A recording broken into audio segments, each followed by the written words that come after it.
우리 옆 사람이랑 한번 인사하도록 하겠습니다. 자, 내일이 새해입니다. 어떻게 인사해야겠죠? 네, 새해 복 많이 받으세요. 한번 인사하도록 하겠습니다. 새해 복 많이 받으세요. 네, 새해 영육간에 강건하시기를 바랍니다. 예.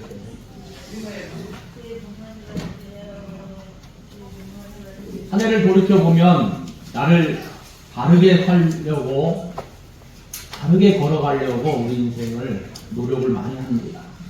되돌아보면 생각처럼 그렇게 반듯한 삶이 아니었다는 것을 마주치게 됩니다. 종종 실수도 하고, 때로는 하나님의 영광을 가리우기도 하고, 때로는 내가 왜 그랬을까 후회하는 마음도 있고, 이러한 저러한 많은 마음들을 갖게 됩니다. 그러나 오늘 말씀 제목처럼 에베네셀의 하나님께서 나를 여기까지 인도하셨다는 고백이 있는 2023년도 마지막 주일이 될 수 있기를 예수님의 이름으로 축원합니다. 오늘 우리가 읽은 말씀은 이스라엘 영적 지도자로서 사무엘이 첫 번째 한 사역을 우리에게 소개해 주고 있습니다. 사무엘은 첫 번째 음성은 우상 숭배를 멈추고 여호와께 돌아오라는 것이었습니다. 3절 4절 말씀해 보니까 사무엘이 이스라엘 온 족속에게 말하여 이르되 만일 너희가 전심으로 여호와께 돌아오려거든 이방 신들과 아스다롯을 너희 중에서 제거하고 너희 마음을 여호와께로 향하여 그만을 섬기라. 그리하면 너희를 블레셋 사람의 손에서 건져내시리라.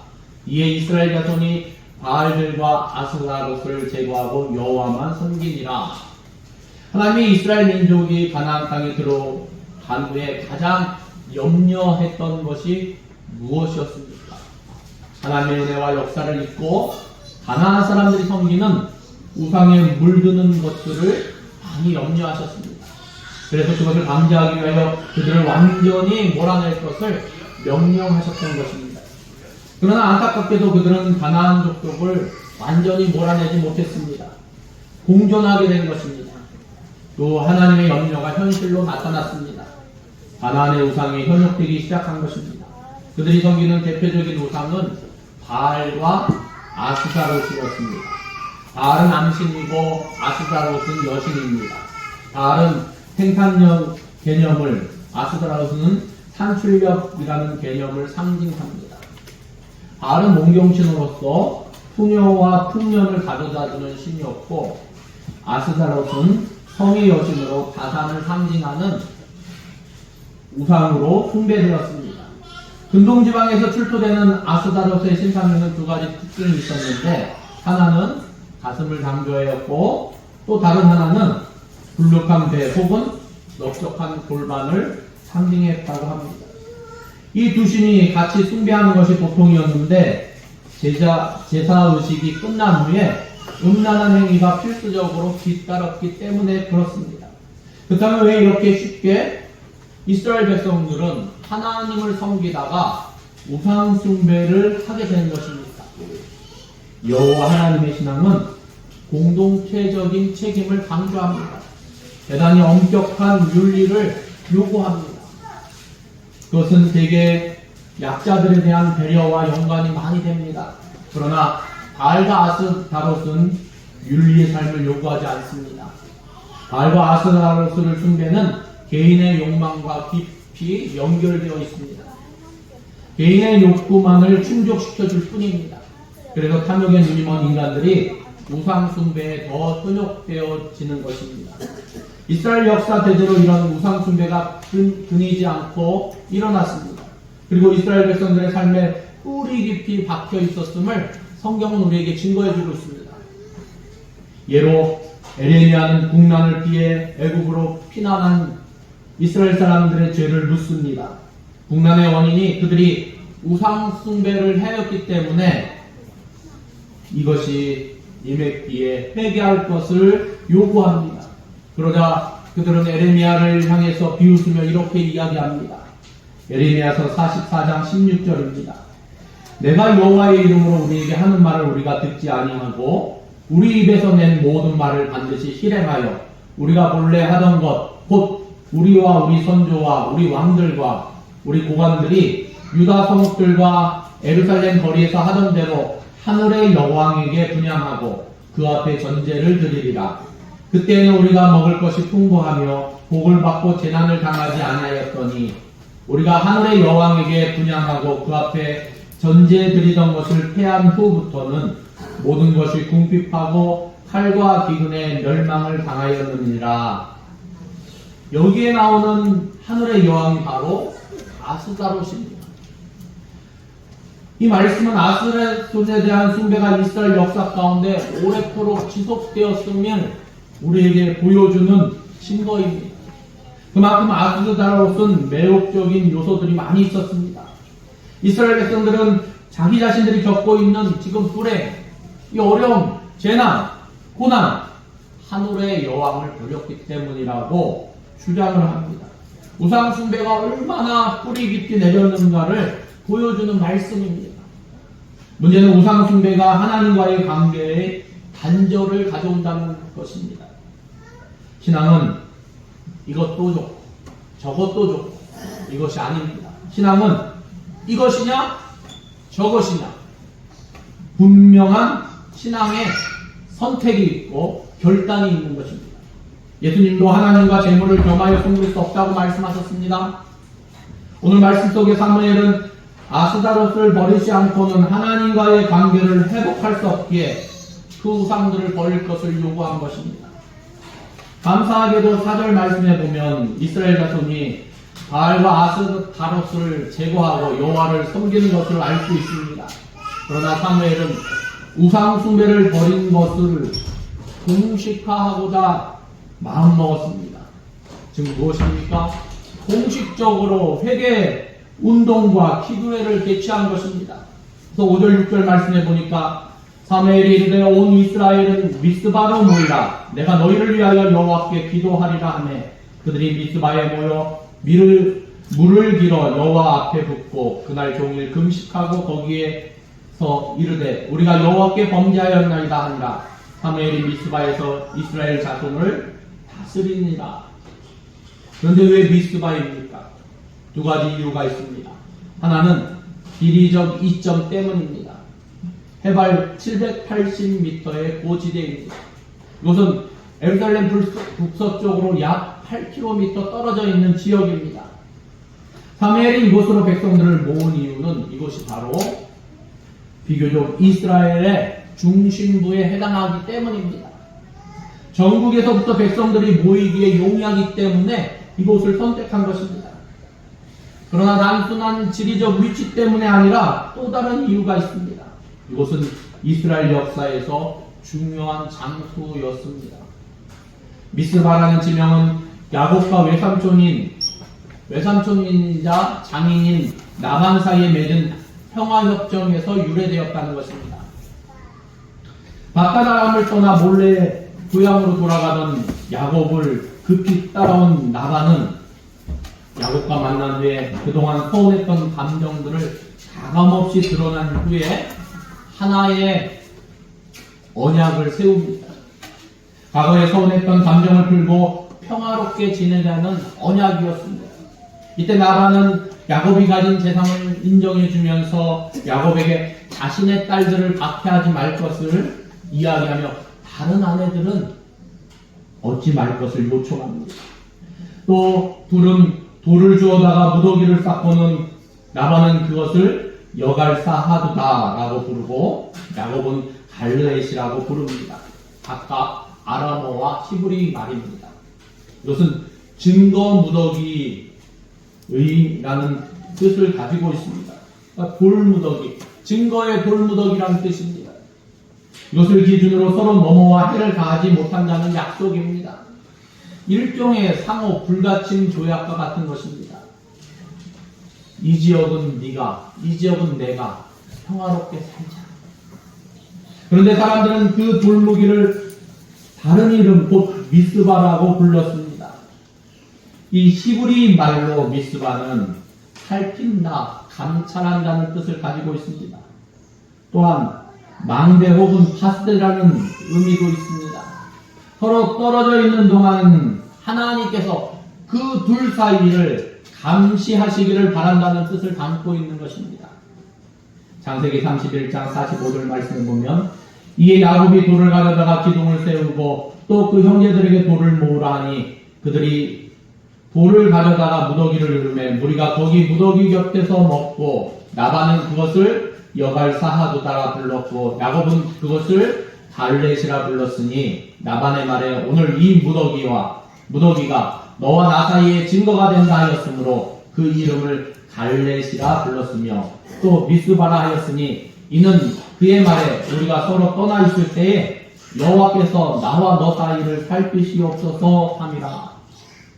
미스바는 그러니까 하나님께서 언약을 지키는지 안 지키는지 지켜보는 장소인 것입니다. 하나님이 감찰하시는 장소인 것입니다.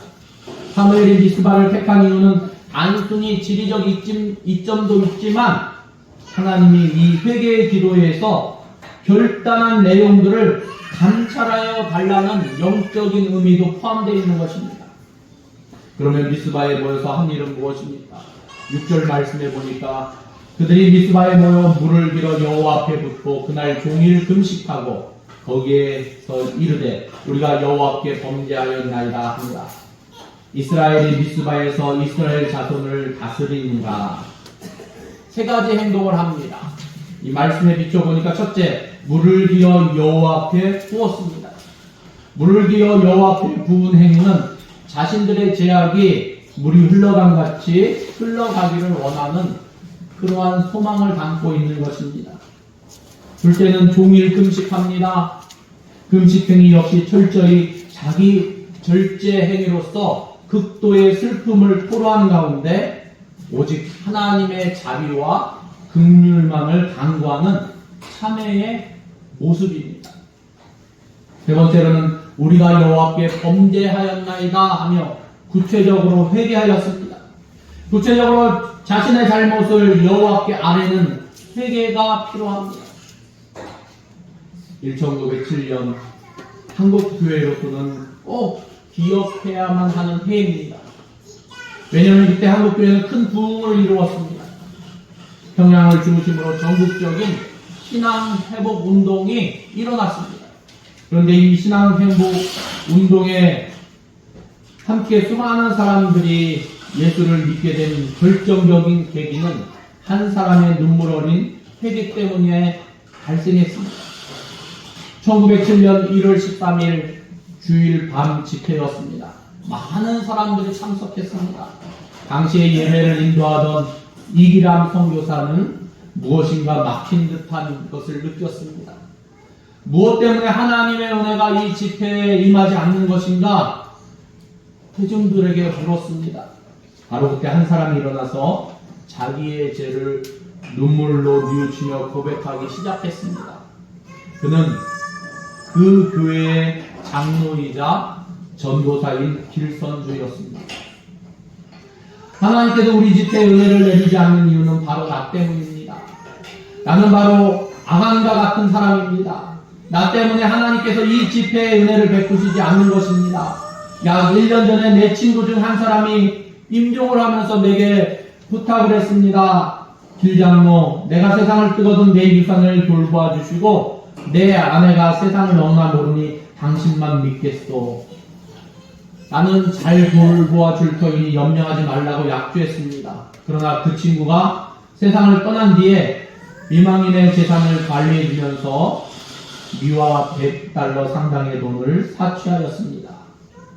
이와 같이 길선도 장로는 설교가 끝난 후에 열린 기도의 주중에 갑자기 일어나 자기의 죄악을 큰 소리로 고백했습니다. 그의 눈에는 회개의 눈물이 흘러넘쳤습니다. 자기를 신뢰한 친구와 미망인을 속인 죄를 자백하며 날이 밝는 대로 사취한 돈을 미망인에게 돌려주겠다고 배상의 약속을 하면서 쉬지 않고 자기네를 공중 앞에서 자복했습니다. 길선주 장로의 고백을 들으면서 사람들은 회개하기 시작했습니다. 바로 그 순간 여러 날 동안 견고하게 은혜를 가로막고 부흥을 가로막고 있던 여리고성이 무너지고 만 것입니다. 하나님의 은혜가 교회 안에 충만하게 되었습니다. 죄에 대한 애끓는 회개가 예배당에 흘러넘쳤습니다. 울부짖는 통곡소리와 함께 엄청난 통성기도와 함성이 회중 가운데 가득했습니다. 한 사람의 구체적인 회개를 통해 한국교회의 위대한 회개운동, 영적 대강성 운동이 일어난 것입니다. 오늘날에도 이러한 회개운동이 필요합니다. 우리 모두 이 시대에 아간이 되지 말고 하나님의 말씀을 벗어나 살아온 우리의 죄악을 낱낱이 회개해야만 합니다. 하나님보다 더 사랑하는 우상이 내 안에 없는지 돌아보고 회개해야 한다는 것입니다. 회개할 때 하나님은 우리를 용서하시고 새로운 영적 부흥을 허락하십니다. 저와 여러분이 먼저 가슴을 찢고 회개할 수 있기를 바랍니다. 그리하면 우리 자신도 회복하고 하나님은 반드시 우리 대명교회를 들어 거룩하게 사용하여 주실 것입니다. 그런데 미스바에서의 회개 기도는 뜻하지 않은 사건을 발생시켰습니다. 7절 말씀해 보니까 이스라엘 자손이 미스바에 모였다 함을 블레셋 사람들이 듣고 그들의 방백들이 이스라엘을 치러 올라온지라. 이스라엘 자손들이 듣고 블레셋 사람들을 두려워하여 이스라엘 자손이 사무엘에게 이르되 당신은 우리를 위하여 우리 하나님 여호와께 쉬지 말고 부르짖어 우리를 블레셋 사람들의 손에서 구원하시게 하소서 하니 사무엘이 젖먹는 어린 양 하나를 가져다가 온전한 번제를 여호와께 드리고 이스라엘을 위하여 여호와께 부르짖음에 여호와께서 응답하셨더라. 사무엘이 번제를 드릴 때에 블레셋 사람이 이스라엘과 싸우려고 가까이 오매 그날에 여호와께서 블레셋 사람에게 큰 우레를 발하여 그들을 어지럽게 하시니 그들이 이스라엘 앞에 패한지라. 이스라엘 사람들이 미스바에서 나가서 블레셋 사람을 추격하여 베갈 아래에 이르기까지 쳤더라. 그때 이스라엘 사람들이 미스바에 모였다는 소식을 들은 블레셋 사람들이 대군을 이끌고 그리로 올라왔습니다. 지형적으로 블레셋은 해안지대에 살고 있었고 이스라엘은 이 산악 중간에 살았기 때문에 올라왔다는 표현을 사용한 것 같습니다. 아마도 블레셋은 사무엘의 인도하에 이스라엘이 단결하는 것을 보고 큰 위기의식을 느꼈을 것입니다. 이스라엘이 다시 세력을 회복하고 강성하기 전에 먼저 치자. 선수를 치고 만 것입니다. 공포에 질린 사람들은 사무엘에게 중보 기도를 요청합니다. 하나님이 자기들을 건져낸 주시기까지 쉬지 말고 기도해 달라는 것입니다.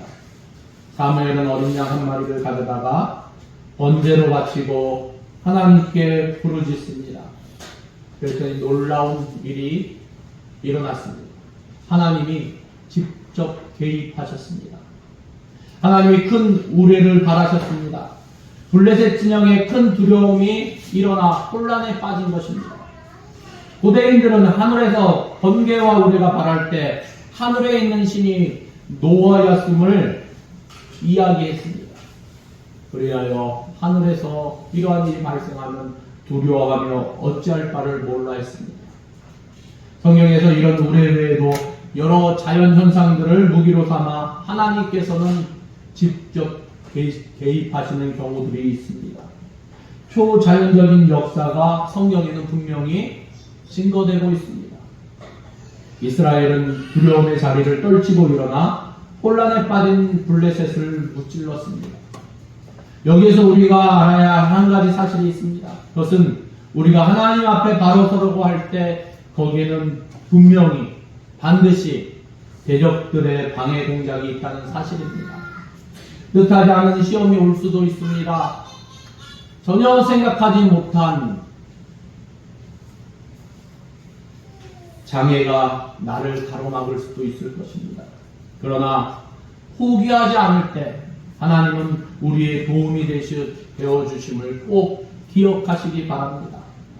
비록 악의 세력들이 잠시 우리를 대적한다 해도 성도가 하나님을 온전히 의뢰하고 의지한다면 넉넉히 이길 수 있음을 믿으시기 바랍니다. 로마서 8장 36절에 이렇게 증거합니다. 누가 우리를 그리스도의 사랑에서 끊으리요? 환난이나 공고나 박해나 기근이나 적신이나 위험이냐 칼이냐. 기록된 바 우리가 종일 주를 위하여 죽임을 당하게 되며 도살당할 양같이 여김을 받았나이다 함과 같으니라. 그러나 이 모든 일이 우리를 사랑하시는 이로 말미암아 우리가 넉넉히 이기느니라. 사무엘가 백성들은 그 승리를 기념하기 위하여 돌비 하나를 세웁니다. 12절 말씀해 보니까 사무엘이 돌을 취하여 미스바와 센 사이에 세워 이르되 여호와께서 우리를 도우셨다 하고 그 이름을 에벤에셀이라 하니라.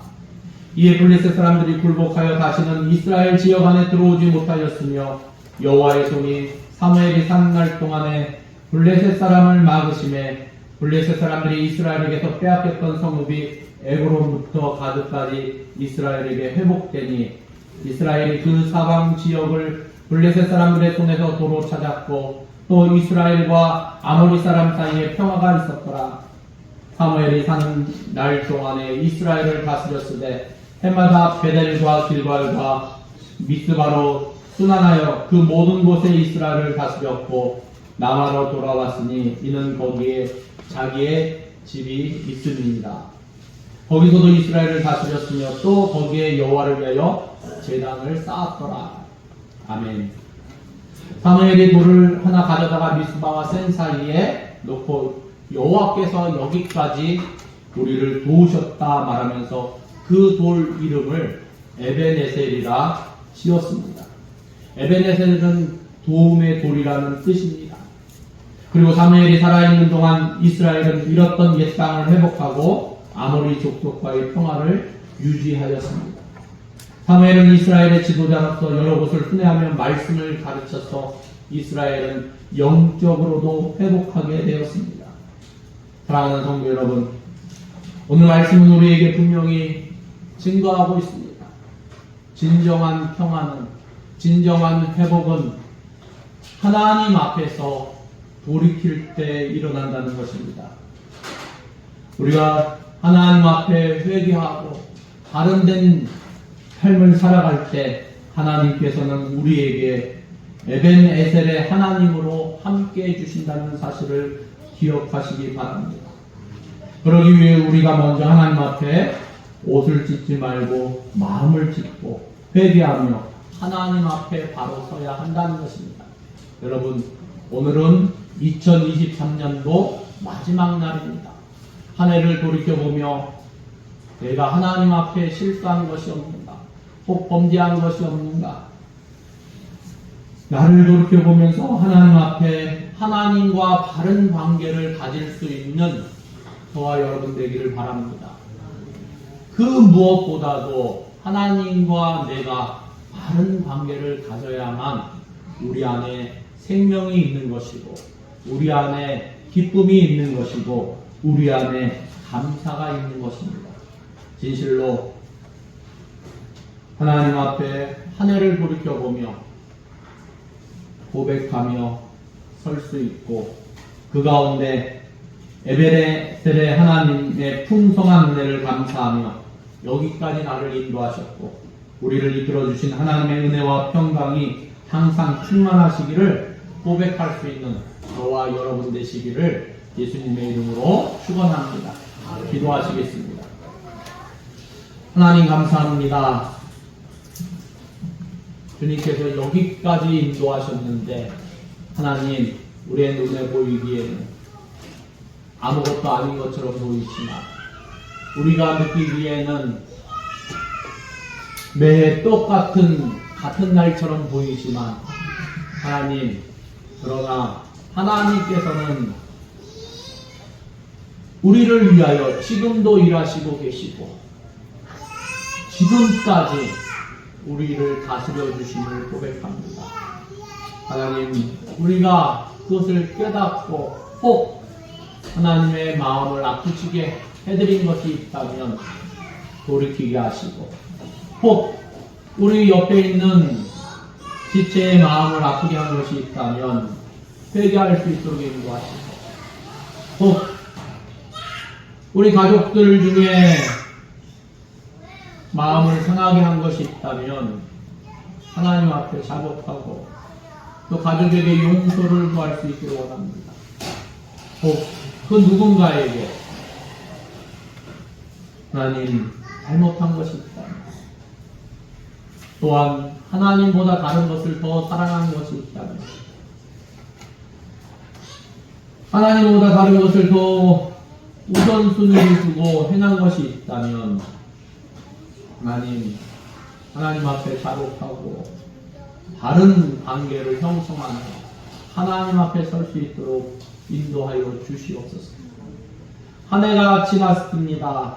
이제는 새날이 다가올 터인데 우리가 항상 하나님과 바른 관계를 가지며 하나님께서 지금까지 또 여기까지 나를 인도하셨다는 고백이 우리의 고백이 되게 하시고 나의 고백이 되게 하시고 그 고백이 우리의 가족들에게 우리의 후손들에게 온전히 증거가 될 수 있는 고백될 수 있도록 하나님 다스려 주시옵고 축복하여 주시옵소서. 모든 것을 주님께 드리며 예수 그리스도의 이름으로 기도드립니다. 아멘.